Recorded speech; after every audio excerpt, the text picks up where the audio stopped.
Okay, I have to replay this a couple times. Look, I'm going 24, now 23. It slows down. That white van was in the way. Look at this again. 24 miles per hour. White van occludes the view. It's slowing down already, anticipating her moving. She starts moving. 987, it slows down abruptly. This is a pedestrian path. There's a sign right there saying pedestrians can walk through this area. I found that incredible. This is amazing to see. Loved it. Hey guys, FSD 12.3.5 just arrived in my 2019 Model 3. I'm on a business trip up in Wisconsin. I'm going to take it around. I don't know these roads at all. We're going to see how well it performs. Hopefully we notice some differences. The release notes don't have any information, so we're left guessing. Based on past experience, it's really hard to determine what has changed versus what has not changed. We're going to see if we notice anything here today. I am in a hotel parking lot. I'm at the Spring Hill Suites by Marriott, and I have no idea where to go, but I'm in Menominee Falls. I'm going to, on the screen here, take off the contextualized graphics here. I do have the premium subscription. Thanks to some people that used my referral code, I was able to subscribe to that for a year. I am just going to basically drop a couple pins into random areas. A few moments later. Single tap down and the car takes off. All right, guys, this is exciting. Let's see what happens. See if we notice any differences with this version. Like I said, I am skeptical that we will notice anything coming out of here. Really smooth, very natural. Now, it missed that right turn. I would have thought it would have gone over there. Now we're going into some roundabout with this hotel, which is not what we want to do. Let's see if it goes around this car, if it can figure out how to get around them. Right onto Falls Parkway. Okay. So they are right there, and I'm sure my car is just going to stay right here. And I'm going to turn off the nav volume. Let's come in here, turn that off. We don't need that. And I don't know if it's actually going to figure out how to get around this car. I'm not in any rush, so I'm not going to like push it or anything. And it looks like this might be the owner of this vehicle coming out to his car. Let's find out. Nope. A few moments later. See what happens. Okay, the car now begins to move again. Slowly, but not actually moving. It's just kind of stuck here. So, okay, I'm gonna hit the accelerator. So this does count technically as an intervention.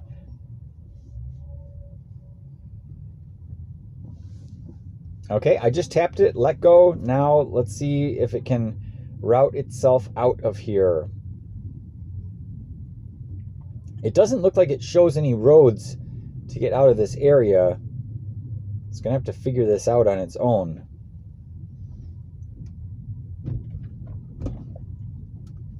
This is definitely not an exit over here, I can tell you that much. So the car is really kind of navigating all on its own, trying to figure this out. Left turn signal went on. That's the right thing to do. There's no other place to go here. And kind of a dead end here. It's really trying its best to figure its way around.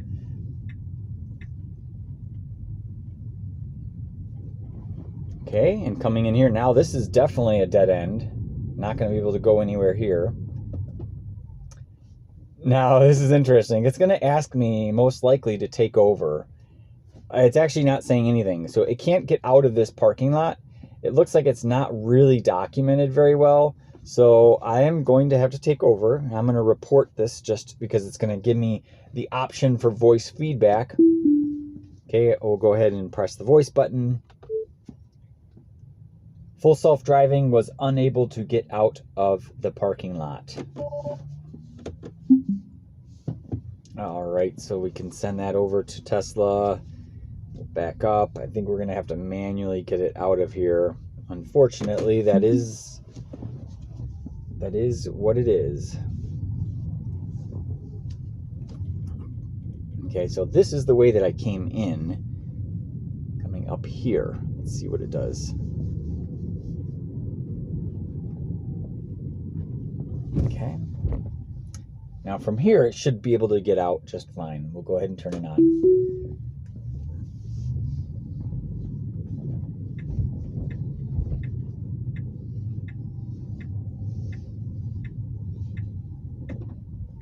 Okay, now hopefully it doesn't go over this curb. The curb is concerning to me. It should go out far enough. Car coming to the left, and they were turning right. Okay, now it sees another car and it's pausing for them. That's good. And after this, we are good to go. Oh, it went over the curb. That's what I was afraid. But it wasn't that bad of a curb. I mean, if it was going to create an issue, I would have taken over. But yeah, definitely could have done better there. I'm going to report that. So interesting variety here on this test. We are going to be heading out on the highway, I believe, for one section of this drive. Now that camera icon that I just selected is only available in the original group of testers that have been testing and brought in, or some of the most early testers like Dirty Tesla and AI Driver, and I don't know if Dr. Know-It-All, but definitely Chazman or Chuck Cook. These early testers have been in it for a really long time. I joined in, I think it was January or February of 2022. I first got beta in October of 2021. So we can turn right on red. I don't see any signs saying that we cannot. And now it's clear. Made the decision. That was really natural, very nice. Thankfully, nobody behind us. I probably would have gone out a little bit sooner than that, to be honest with you. Now, the lights here, the traffic lights are a little bit different than they are in Illinois. Already coming up into this area, there were a couple areas where I had to disengage because it couldn't figure out how to get onto certain roads. Like, for example, there was a left turn lane, and the maps clearly showed where you needed to turn left, but beta continued to go straight. And that has been probably my biggest complaint with 12.3.4 and 12.3. Well, I don't know enough with this latest version. Definitely with 12.3.4 is lane selection. It seems to miss turn lanes quite often. It has an issue there for some reason. So I'm going to keep the maps area open to the right. And I normally if I'm traversing some streets that I know, I will put it full screen, and it's a really nice view for everybody. But when I'm new to an area, look at that, it almost turned left there. I'm glad it didn't. It started to, and then it waited. That was perfect. But when I'm new to an area, I'm definitely not going to be driving blindly. I like to kind of know what turns are coming up next. And then this will also help me to delete the waypoint as I get close to it. So you can see the sign up ahead says left turn yield on flashing yellow arrow. So now we are yielding. The car just went forward ever so slightly. That felt really natural. There are 2 or 3 cars behind me, and they noticed that I started to creep. So they're like, okay, this driver is paying attention. I loved that. Felt really natural. Starting to creep some more. It is waiting. This is the right thing to do. It's processing this blinking yellow light perfectly. And now we can go, okay, one other car coming out, and now we are clear. Beautiful. That was really well done. Okay, coming through here, it's a 25 mile per hour zone, and I do have an offset, so we're going 28. Feels natural, although if I was driving manually, I'd be going a little bit faster. We have someone coming up behind us. They aren't pushing us too bad, but this is not inappropriate.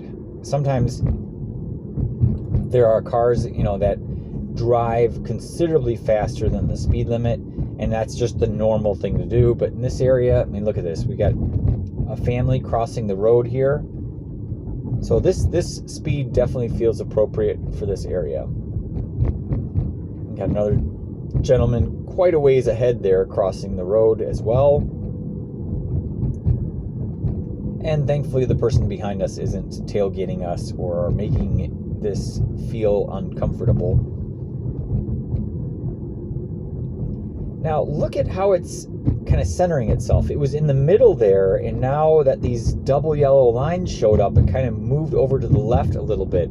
it's giving that person who is no longer behind us, it was giving them the opportunity to pass us on the right if they really wanted to. So I thought that was interesting. And up here on the left is the park. And as soon as we turn left, I'm going to delete this waypoint.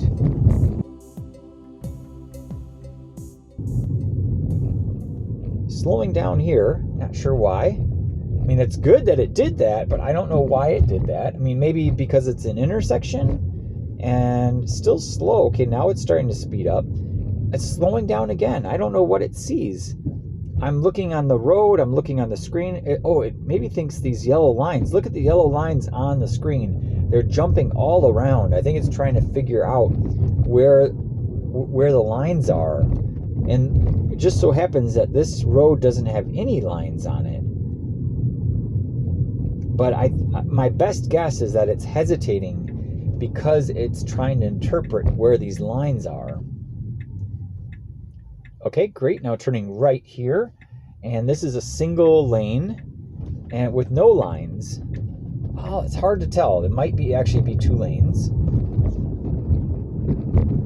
Okay, again, slowing down. It feels slower than it should be. We're going 26 miles an hour, and we have it dialed in for 28. Okay, here we go. It's moving up to 28. Big dip in the road there, but handled it fine. It wasn't too fast. Now look at this. It's shifting over to the left. Nothing here feels different from previous versions, I will say right now. And this is the challenge I have sometimes when I record myself testing out new versions. I sometimes just don't have enough of a unique experience, or that's not interesting enough. So I always hesitate, is it worth it to spend the time editing the video when there really wasn't anything eventful going on? And then as a content creator, the challenge is, what creative title can you put on your video to make people watch it? So it's always an interesting one, trying to come up with a summary of the drive. I'm open to your thoughts. I mean, so far, based on what you're seeing here, what would you title this drive? I'm thinking FSD 1235 navigates unknown roads perfectly, but that's not true. So you can't stretch the truth too much. So FSD 1235 navigates unknown roads. And that's it, maybe? Something like that. I have a feeling, based on this area, we're not going to have too much, nothing like really fascinating is going to happen. I have a feeling it's going to be pretty straightforward. Now, this is a divided highway. Full self-driving still can't process or read these signs, so it has no idea. Now, there is no sign that says, don't turn on red, no turn on red, or anything like that. I would assume we could turn right on red. There's somebody right behind us, and they are not pushing me. And we're gonna have a green light here in a minute anyway. So, not sure if it was okay to go there. Probably could have gone right on red there. Okay, and then our destination is right up here. Before we go into this area, I'm going to edit trip. I'm going to get rid of that destination, say done, just so we can avoid going right in there. We don't need to turn right. Okay, now it's changing lanes because we have a new destination in. And wow, so this is going to be really pretty uneventful. I thought we were getting on the highway. I was mistaken. We're just going to be turning left and then ending up in this other area. So this is a very small city. I guess I didn't realize how small Menominee Falls was. So I'm in Wisconsin. I think I mentioned that when I started the video. And I believe we've driven through downtown Menominee Falls. I mean, they've got at least a good variety of restaurants and whatnot up in this area. It's not like complete country, but it's also just not super developed, I would say.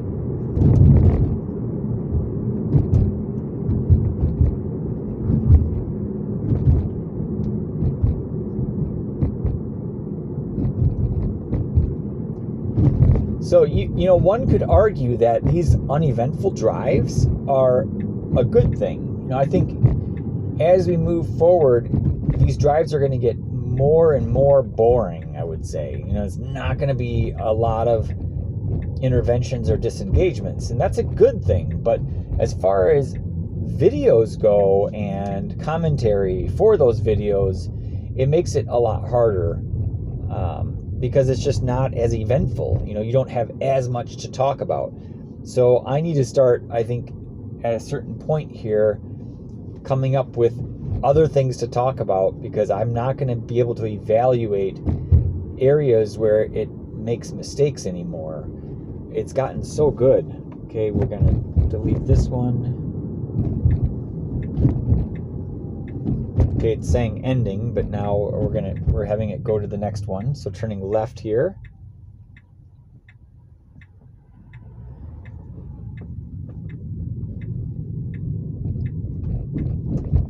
Okay, and then our hotel, to get back there, we'll just add that in there. There we go.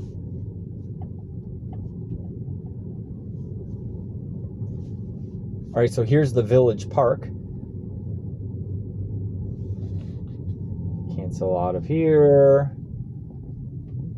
Yes, we have arrived there. Perfect. Okay, a little bit of a variety here. Getting back to the hotel should be a little bit more interesting, hopefully.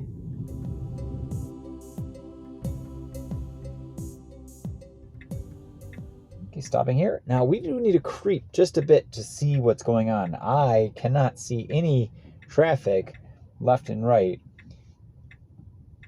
So it really needs to creep more. Okay, still creeping. Good, good, good. Car coming on the left.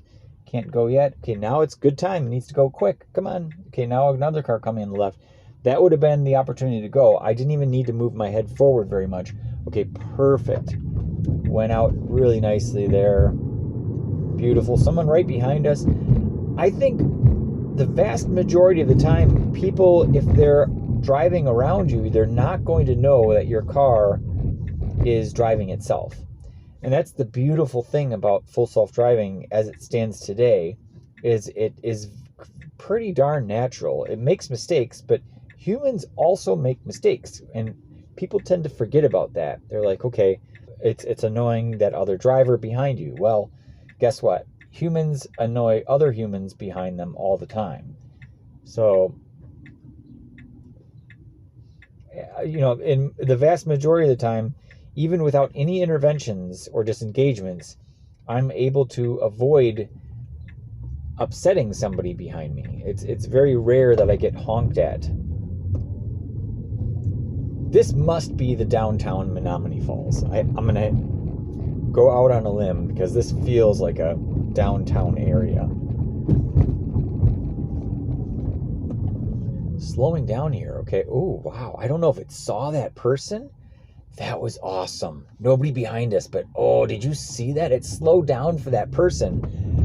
Okay, that's the highlight of this whole video right there. That made my day. I didn't even see them.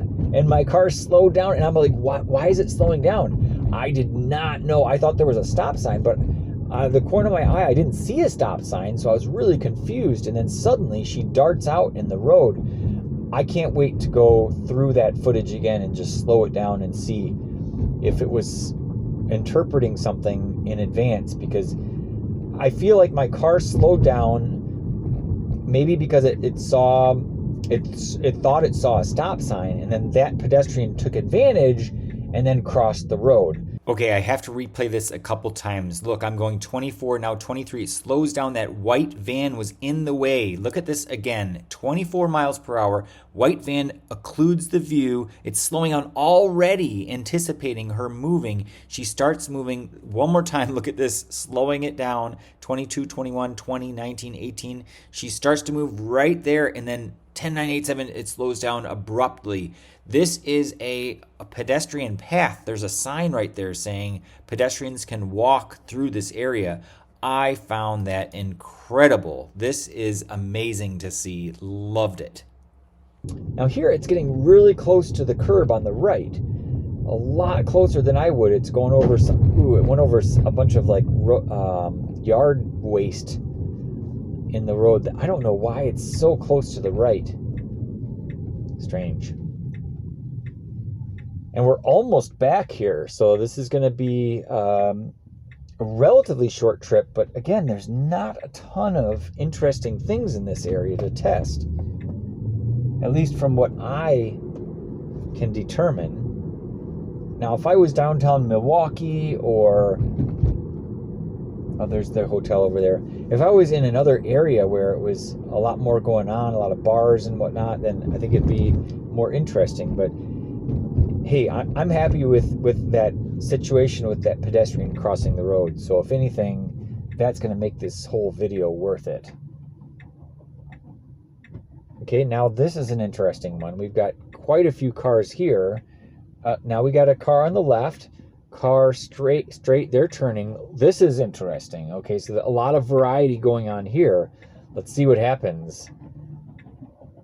Okay, it's starting to creep, but it can't go because we have 3 cars now coming on the left. And you can see this car coming out. That's a tough one to turn left from. Now, as soon as this car goes, we are good to go. If it goes, I will be really impressed. Okay, it didn't. There's one other car coming. It's waiting until it's absolutely safe. We got one other car coming here. Once they pass, we are clear to go. And this is like the safest time to go. And it's still hesitating. Wow. Okay, nobody behind us, but if somebody was behind us, they definitely would have honked at us, because that was the opportunity right there. We had the shot to go, and it did not take it. Okay, now someone's right behind us. Okay. Now, I don't know if it's because someone was behind us that it started to go out, but there it took the opportunity. That was the second chance, and it took it on the second chance. Now, I really have no idea why it didn't go that first time, but it was very appropriate as soon as someone was behind us. And up until this point, and I think a lot of other testers would agree, that beta, or I keep calling it beta, full self-driving does not make decisions based on people behind you. It doesn't say, okay, I need to behave differently because someone's really close to me behind me. It's never been the case. But that very well may have changed. There's so many things that are changing with these versions, and it's hard to keep up. And a lot of the changes aren't really documented. And that's one of the things I wish there was a little bit more transparency on, was what the changes have been. And a lot of the times when there's no changes or nothing mentioned in the release notes, it's just a bunch of bug fixes. And of course, Tesla's not going to expose the bugs that they had, because some of them may have been, dangerous or not good, right?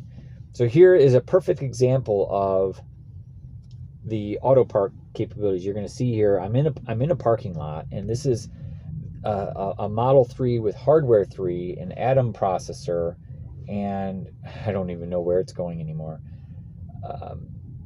And you can see I highly doubt it's going to find a parking spot, but let's see what it does. But it doesn't have the auto park features that what they call the high fidelity auto park or park assist. So it says 200 feet, but we are right at the pin, it looks like. So I think we've arrived. It just usually it doesn't still say that we have some more distance to go. So from here, I'm just going to disengage. I'm going to step on the brake since we're here, and it's going to ask me for feedback. I don't need to say anything, but watch. I'll just show you here. As I move forward, hopefully some parking spaces will show up. Look at that. You can see the handicap symbols showing up. It's kind of neat. And hopefully we'll see, there we go, there's a P icon. And that's going to park in the handicap spot. We don't want to do that. What I find interesting is that there's actually a charger here. I don't know, there's this blink. Has anyone ever used blink before? I'm just going to show you what this looks like here. a blink charger. I don't know what that is. I don't know if it's free. I'm going to try it, and I might as well document it and just show everybody what a blink charger is. Some of you may be like, oh yeah, I've parked and used those all the time. But I have not. All right, so I've got this connector here. Let's come up and take a look. It says plug in first. So we'll take off this thing here. Okay, so now we have to plug in our adapter.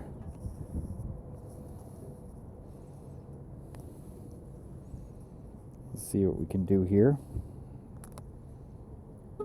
So here, this goes like this. Something like that, I think. There we go. Okay, now it still says plug in first, so I don't know if we have to pay. We're going to find out. Here, push this. Okay, there it's plugged in. Come over here and see what it says. Oh, it's turning green. Okay, I think that means it's charging. Now, I don't know if we have to pay for it or no clue. You must have to. See, it says USD $0. Let's just see. I'll give it a little bit of time here. Let's just see if it goes up. I don't know how you pay for it. Maybe the hotel pays for it. Not sure. But at some point here, it says we're getting 6,330 watts.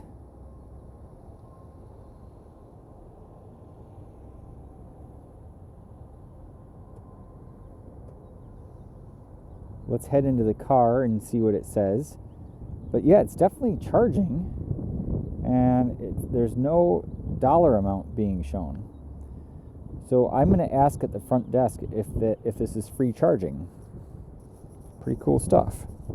My car's so clean, right? See how shiny it is?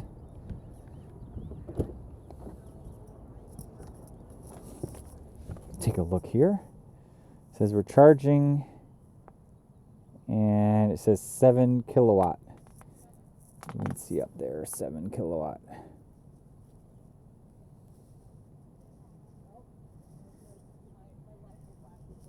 And we don't need to go up that high, so I'll just set it to like,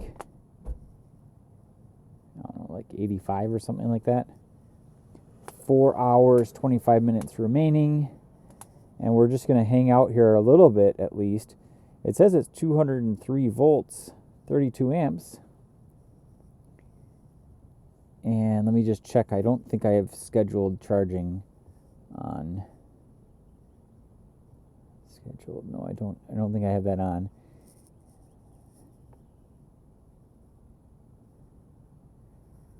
Okay, yeah, it is charging. And usually these numbers are kind of, skipping around a little bit. They're kind of jumping around, but they're not doing that right now. So it seems to be a pretty steady rate that it's charging at. At the supercharger, this is like flying up and down a lot. So we'll keep an eye on it. Kind of cool they have charging at this hotel. Doesn't happen very often. Let's come over and take a look one more time. Still says $0. Not bad.